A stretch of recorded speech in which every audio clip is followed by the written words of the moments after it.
મેં મકાન મારો લીધો છે 167 નંબર કોટર છે અને મને પાછો કચ્છમાં જાવો છે, મારે પૈસાની જરૂર છે અને હું કોઈને કહું છું બ્રોકર હોય કે કોઈ બિઝનેસર આવે એ એમ જ કહે છે કે તમારા દસ્તાવેજ ક્લિયર નથી તો અમે લખાણ તમે કેવી રીતે કરી આપશો અને તમે લીધો છે અને તમે વિશ્વાસમાં લીધો છે, અમે કેના માટે વિચાર કરીને તમને પૈસા દઈએ એટલે મારો કામ અટકાવી જાય। મારી મહેરબાની કરીને સરકારને વિનંતી છે કે મારો કામ પ્રશ્ન હલ કરો, મને પાછો પોતાના ગામ જવો છે વતન, મને પૈસાની જરૂર છે, જેમ બી બને એટલો વહેલો તમે મારો કામ કરી દો એટલો મારો આભાર। દસ્તાવેજ બંધ થવાનું કારણ શું? દસ્તાવેજ મેં મકાન લીધો મારા વિશ્વાસથી લીધો ત્યારે મને ખબર નથી કે આ બધી પ્રક્રિયા ચાલુ છે, મને મળ્યો ત્યારે એના પછી ખબર પડી કે દસ્તાવેજ બંધ છે, હવે કોઈ લેતો નથી। એનું કારણ એક જ છે કે તમે દસ્તાવેજ ચાલુ કરો તો પૈસા દો, પૈસા તો કોઈ દેતો નથી, ક્લિયર મેટર થતો નથી, મેટર ક્લિયર થાય તો વેચાણ થાય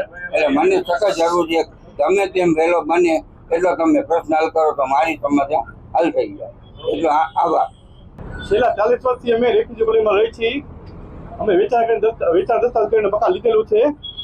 અત્યારે સમસ્યા એ છે કે સરકારે છેલ્લા 60-70 સુધી દસ્તાવેજ કર્યા અને છેલ્લા 2 વર્ષથી દસ્તાવેજ એકાએક બંધ કરી દીધા। એની તકલીફ તમામ પરિવારને છે, બધાને કોઈકને છોકરાઓના પૈસા ભરવાના ન હોય ભણાવવાના, કોઈકના સામાજિક કાર્યો, કોઈકના વ્યવહારિક કાર્યો, તો દસ્તાવેજ ન થાય તો બધા કેવી રીતના કરી શકે? અને મારે પ્રશ્ન એ છે કલેક્ટર સાહેબને કે કલેક્ટરને કેવું છે કે કોના કહેવાથી કોના હિસાબે તમે દસ્તાવેજ બંધ કર્યા, આટલા વર્ષો સુધી દસ્તાવેજ થયેલા છે એ તમે જાહેર જનતાને જાણ કરો। દિલીપ આસવાણી, હું પણ રેફ્યુજી કોલોનીમાં જ રહું છું।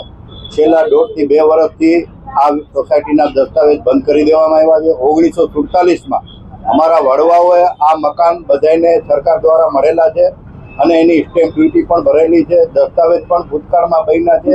છેલ્લા 1.5 થી 2 વર્ષથી કોઈ ધારાસભ્યની ભલામણથી આ દસ્તાવેજ બંધ કરી દેવામાં આવ્યા છે, તો ધારાસભ્યનું કામ પહેલાં આની સ્ટોરી જાણવી જોઈએ। અશાંત ધારાની ફરિયાદ કરવા ગયા હતા તે બદલ તેને આવી ફરિયાદ કરી દીધી કે દસ્તાવેજ જ કલેક્ટરે રોકી રાખ્યા છે।